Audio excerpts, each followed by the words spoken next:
राजवीर एक बहुत बड़ी हवेली में रहता था। उस हवेली में उसके अलावा कोई भी नहीं रहता था। बस उस हवेली में एक बूढ़ी औरत काम करने आती थी और चुपचाप काम करके चली जाती थी। एक दिन राजवीर अपनी गाड़ी लेकर घर से निकलता है और रास्ते में शीतल एक बस स्टॉप पर खड़ी उसका इंतजार कर रही होती है। शीतल को देखकर राजवीर गाड़ी उसके पास ले जाकर रोक देता है। शीतल दरवाजा खोलकर गुस्से में अंदर बैठ जाती है। पता है मैं कब से यहाँ खड़ी तुम्हारा इंतजार कर रही हूँ, तुम्हें तो मेरी कोई परवाह ही नहीं है। अरे तुम तो एसी वाली गाड़ी में आते हो, पर यहाँ तो मैं बस से धक्के खाती हुई आती हूँ और ऊपर से इतनी गर्मी। अरे बस भी करो, मुझसे गलती हो गई। आप गुस्सा छोड़ो और बताओ कहाँ चलना है। मुझे नहीं पता। अरे बाबा शांत हो जाओ, फिर मुझे तुमसे एक जरूरी बात भी करनी है। अरे सब्र करो, बताता हूँ। दरअसल अब मुझसे भी इंतजार नहीं होता। हम कितने कितने दिनों में मिल पाते हैं, इसलिए अब बस मैंने सोच लिया है कि हमें अब शादी कर लेनी चाहिए। शादी का नाम सुनकर शीतल खुशी से पागल हो जाती है। उसे तो राजवीर की इस बात पर यकीन ही नहीं हो रहा होता कि वो उसे शादी के लिए पूछ रहा है। अरे तुम कैसी बात कर रहे हो, मैं तो कब से इस दिन का इंतजार कर रही थी। मैं आज ही गांव में अपने माँ बाप को फोन करके बताती हूँ। नहीं नहीं, उनको कुछ मत बताओ। ये तुम क्या बोल रहे हो राजवीर, उन्हें हमको ये बात तो बतानी पड़ेगी ना। तुम्हारा तो इस दुनिया में कोई नहीं है, पर मेरे तो माँ बाप है ना, और उनके बिना हमारी शादी कैसे हो सकती है। नहीं, मेरा वो मतलब नहीं है शीतल। देखो मैं बस चाहता हूँ कि अभी हम बस एक नॉर्मल सी शादी करके साथ में रहते हैं, और जब दोनों को ठीक लगेगा तो हम खुद उनको जाकर बताएंगे, और फिर एक बार गाँव में भी धूमधाम से शादी कर लेंगे। शीतल राजवीर की बात मान लेती है और दोनों चुपचाप शादी कर लेते हैं। इस शादी के बारे में वो किसी को भी नहीं बताते। राजवीर शादी करके शीतल को अपनी हवेली में लेकर आता है। इतनी बड़ी हवेली देखकर शीतल तो हैरान ही रह जाती है।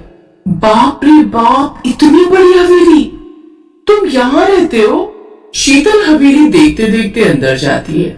राजवीर शीतल को उसका कमरा दिखाता है। शीतल अपना कमरा देख बड़ी खुश होती है।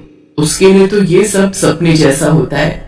राजवीर और शीतल दोनों आराम से सो रहे होते हैं, पर थोड़ी देर बाद शीतल की अचानक आंख खुल जाती है और फिर उसे काफी देर तक नींद नहीं आती। शीतल बार बार करवट बदलती रहती है, पर उसे चैन ही नहीं पड़ रहा होता। मुझे तो नई जगह पर जल्दी से नींद ही नहीं आती। राजवीर भी अभी तो सो रहा है, क्या करूँ अब मैं? एक काम करती हूँ, जब तक सोकर उठेगा तब तक मैं हवेली देख कर आ जाती हूँ। शीतल उठकर हवेली देखने चल देती है। शीतल सब कुछ देखकर बड़ी खुश हो रही होती है। चलते चलते शीतल को सामने एक बड़ा सा दरवाजा दिखता है। शीतल को वो दरवाजा बड़ा ही अलग सा लगता है। वो उस दरवाजे के पास जाती है और जैसे ही उसे खोलती है, उसमें से एक हाथ बाहर आता है और शीतल का हाथ पकड़ लेता है। शीतल बहुत डर जाती है। डर की वजह से उसके गले से आवाज ही नहीं निकल पा रही होती।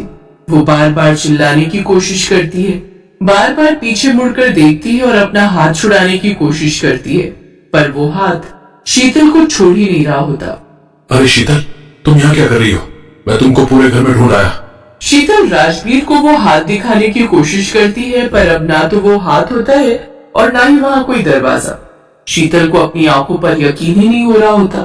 वो बड़ी परेशान सी हो जाती है और बार बार राजवीर को बोलने लगती है, राजवीर, यहाँ भी एक अजीब सा दरवाजा था और जब मैंने उसे खोला तो उसमें से एक हाथ निकल कर आया और उसने मेरा हाथ पकड़ लिया।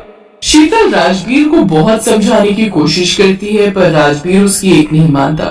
उसके बाद घर में एक औरत काम करने आती है। शीतल को वो औरत भी कम अजीब नहीं लगती। वो उसके पास जाकर बात करने की कोशिश करती है। अरे आप यहाँ काम करती हो क्या? यही पास में रहती होंगी ना? आपका नाम क्या है वैसे? वो औरत शीतल के सवालों का कोई जवाब नहीं देती। अरे मैं आपसे बात कर रही हूँ, आपको सुनाई नहीं देता क्या? आप कुछ बोल क्यों नहीं रही? वो तो एक बार भी शीतल की तरफ नहीं देखती। शीतल को वो औरत बड़ी अजीब लगती है। वो जल्दी से राजवीर के पास जाकर उसे बताती है। अरे उसे ना तो सुनाई देता है और ना ही वो बोल पाती है और ना ही उसे दिखाई देता है। क्या? फिर वो ये सब काम इतने अच्छे से कैसे कर लेती है? राजवीर घर से बाहर चला जाता है और शीतल पूरे घर में अकेली होती है। पूरा दिन वो बस यहाँ से वहाँ घूमकर अपना वक्त गुजार रही होती है। शीतल जब बालकनी में खड़ी होकर बाहर की ठंडी ठंडी हवा ले रही होती है, तो उसे नीचे उसकी नौकरानी दिखती है। जो पेड़ के साइड में खड़ी होकर किसी से बातें कर रही होती है। शीतल जल्दी से नीचे भागती है और बगीचे में जाकर देखती है तो वो औरत बगीचे की सफाई कर रही होती है। अभी तुम किसी से बातें कर रही थी ना, मैंने अभी देखा था तुमको। वो औरत बस बगीचा साफ करती रहती है। शीतल को उससे बहुत चिढ़ होने लगती है। वो गुस्से में आकर उस औरत को पकड़कर हिला देती है। क्या कर रही थी तुम यहाँ? किससे बात कर रही थी? मैं कैसे समझाऊं इसे? ये सुन भी नहीं सकती और ना मेरे इशारे देख सकती। क्या मुसीबत है। वो औरत अभी भी सफर और शीतल वहां से गुस्से में चली जाती है। देखते ही देखते शाम हो जाती है और अंधेरा होने लगता है। शीतल अब पूरे घर में अकेली होती है। वो आराम से घर में घूम रही होती है कि उसे फिर से वो दरवाजा दिखता है। शीतल इस बार और भी ज्यादा डर जाती है।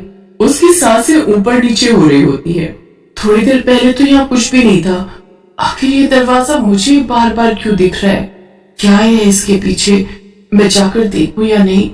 शीतल के मन में बड़ी दुविधा होती है, पर वो हिम्मत करके उस दरवाजे के पास जाती है। दरवाजा अपने आप खुल जाता है। शीतल घबराई हुई उस दरवाजे के अंदर एक कदम रखती है। अंदर एकदम अंधेरा होता है और तभी दरवाजा पीछे से बंद हो जाता है। खोलो, कोई खोलो इसे, कोई है? कोई सुन पा रहा है मुझे? प्लीज खोलो इसे, कोई तो खोलो। शीतल जोर जोर से चिल्ला रही होती है कि तभी पीछे से वही हाथ उसके कंधे पर होता है। शीतल डर कर एकदम पीछे मुड़ती है तो उसके सामने अंधेरे में एक चुड़ैल का चेहरा साफ चमक रहा होता है। मैं तुमको कुछ दिखाना चाहती हूँ, आओ मेरे पीछे आओ। शीतल को कुछ समझ नहीं आ रहा होता। उस चुड़ैल के पीछे जाने के अलावा उसके पास कोई रास्ता नहीं होता। वो डर डर कर खड़ी होती है और हिम्मत करके उस चुड़ैल के पीछे जाती है। शीतल को उस रास्ते पर एक औरत की लाश दीवार पर लटकी हुई मिलती है और फिर उसके बाद दूसरी औरत की लाश होती है। शीतल हिम्मत करके आगे बढ़ती जाती है और मन ही मन भगवान का नाम लेती रहती है। अरे ये क्या? मैं बाहर कैसे आ गई?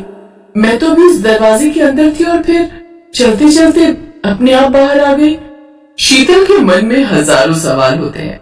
उसे पहले दिन से वो हवेली और उस हवेली में काम करने वाली औरत अजीब ही लग रहे होते हैं। रात को राजवीर जैसे ही घर आता है तो शीतल राजवीर से बोलती है, अब मुझे तुमसे कुछ बात करनी है। राजवीर बाथरूम में चला जाता है और शीतल अलमारी से राजवीर के कपड़े निकालने लगती है।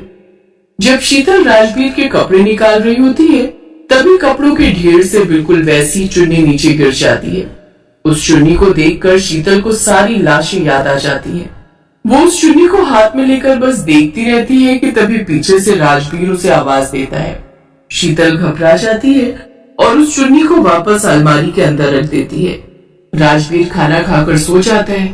शीतल रात को बालकनी पर खड़ी आसमान की तरफ देख रही होती है कि तभी उसे याद आता है कि कल तो अमावस है। कुछ तो गड़बड़ है और मुझे इन सब के बारे में बस वो चुड़ैल ही बता सकती है। शीतल हिम्मत करके उस दरवाजे के पास जाती है और उसे खोलकर अंदर जाती है। अंदर जाकर वो उस चुड़ैल को आवाज देती है। अचानक से चुड़ैल उसके सामने आ जाती है। इन सब लड़कियों से पहले उस राजवीर ने शादी की और फिर अमावस की रात इनका गला घोट कर मार डाला। कल अमावस की रात है और तुम्हारे पास ज्यादा समय नहीं बचा है। तुम राजवीर की आखिरी बलि होगी जिसके बाद वो अपनी कोई भी इच्छा पूरी कर सकता है। तुम कौन हो और तुम मेरी मदद क्यों करना चाहती हो? पहचाना नहीं तुमने मुझे शीतल? मैं पायल। चुड़ैल वहां से गायब हो जाती है। शीतल को अब सब समझ आ जाता है। तभी राजवीर ने मुझे अपने घर वालों को कुछ नहीं बताने दिया। मुझे जल्दी से यहाँ से निकलना होगा वरना ये मुझे भी मार देगा। शीतल उस दरवाजे से बाहर आ जाती है। मैं यहाँ से बाहर नहीं जा सकती और अगर चली भी गई तो राजवीर मेरी जगह किसी और की बलि देगा। शीतल चुपचाप जाकर अपने कमरे में लेट जाती है। आधी रात को राजवीर बिस्तर से उठकर बाहर जाता है। शीतल को पता चल जाता है और वो उसका पीछा करते हुए रसोई के बाहर जाकर खड़ी हो जाती है। रसोई में राजवीर और वो औरत बातें कर रहे होते हैं। मैं कल बलि और शैतान के भूख के लिए सब तैयार कर दूंगी बेटा। बस कल इसकी बलि चढ़ जाए तो हम सबसे ताकतवर बन जाएंगे। अगले दिन अमावस होती है। शीतल बहुत डर